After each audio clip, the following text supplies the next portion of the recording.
Hello friends, welcome to CSE Study Bytes.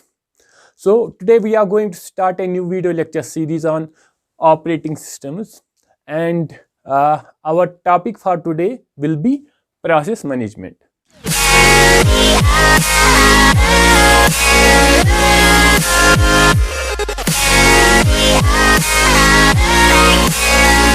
To understand this topic, we will first start with process. Okay, what is a process? What is a process?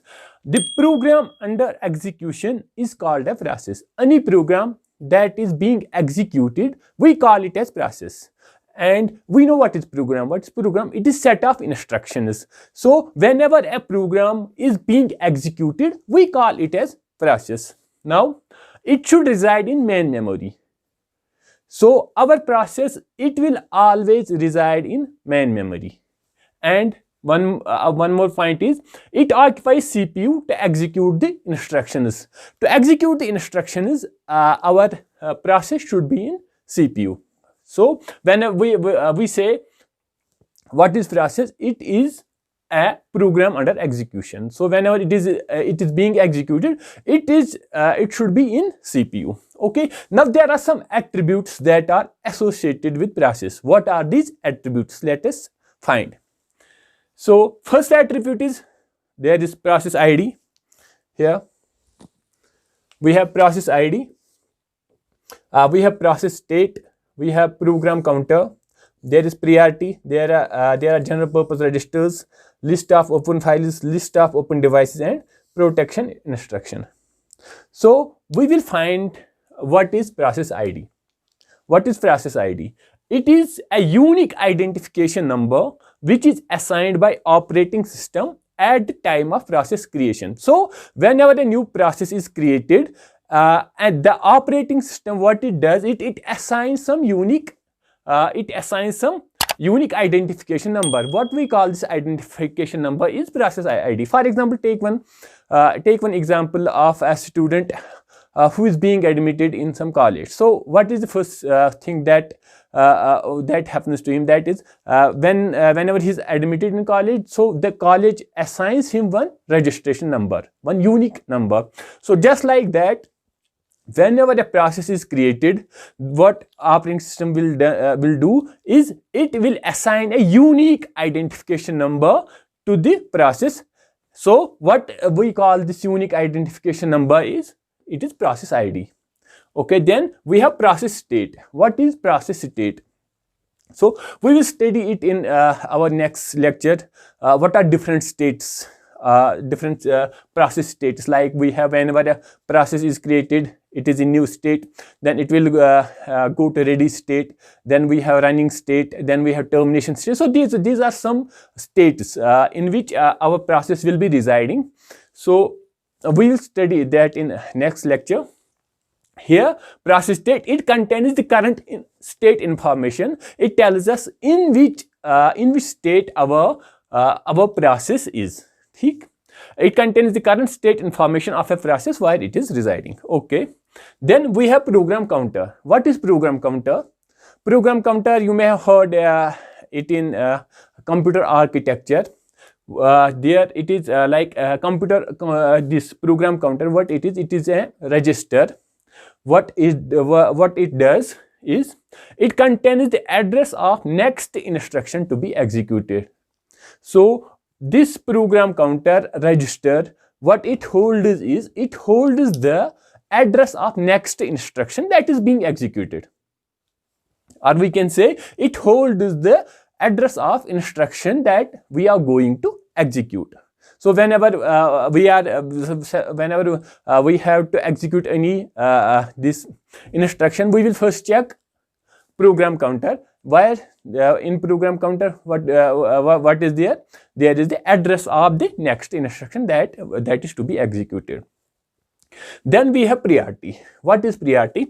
It is the parameter assigned by the operating system at the time of process creation. So whenever a process is created, if this process is important, so if this process is important and it needs to be executed first, then it will be assigned some priority. So most important, this processes will be given more priority. So if we want our process to be executed fast, then it will be assigned priority. So it will be assigned a high priority. And if there are some processes that we don't need to execute them right now, so they can be given some low priority. So who decides this about the priority? It is the operating system. Whenever it creates a process, so it will assign it at that time it will assign the priority to it. Okay, then we have general purpose registers. So what are the general purpose registers? Whenever we execute a process, so for this execution we need some registers. So we need some registers. So the information about which register is where is stored in these general purpose registers. Okay, different registers are needed to execute the process. So this information is stored in GPR. What is GPR? It is the general purpose registers. And then we have some list of open files. It gives us some list of open which files are open. Then we have list of open devices, and then we have protection instruction. Now come here. So these were some attributes of the process. So what we have studied up to now is what is a process and what are its attributes. Now come here. All the attributes of a process is called as context of the process. So what is a context? What is context of the process? Context of process is all the attributes that that are here, like from 1 to 1, 2, 3, 4, 5, 6, 7, 8. Here are some of the attributes. What we call them? We call them context of the process. So what is context of process? It is all the attributes of process. We call it as context of process. And then the context of process will be stored in PCB. What is PCB? It is process control block. Okay, now whenever a process is created, so we know there will be some attributes associated with that process. Here are some of the attributes that are associated with that process whenever a new process is created. So why these attributes are what we call these attributes as context? While this context will be stored, it is stored in the process control block. So what is process control block? The context of the process will be stored in process control block. Here we have one PCB. Here we have PID. What is PID? It is the process ID. PS, it is process state. PC, it is program counter. And here P, it is priority. GPR, it is the general purpose registers. LOF, what is it? It is list of open files. LOD, what is it? It is list of open devices. And then we have PI, which is protection instruction. Okay, so every process will have its own PCB. Every process, whenever a process is created, we know every process will have its own attributes. And what we call these attributes as? We call them as context of process. Okay, why this context will be stored? It will be stored in the PCB, process control block. So every process will have its own PCB. Every process will have its own PCB. For example, if there are 100 processes, there will be 100 PCBs.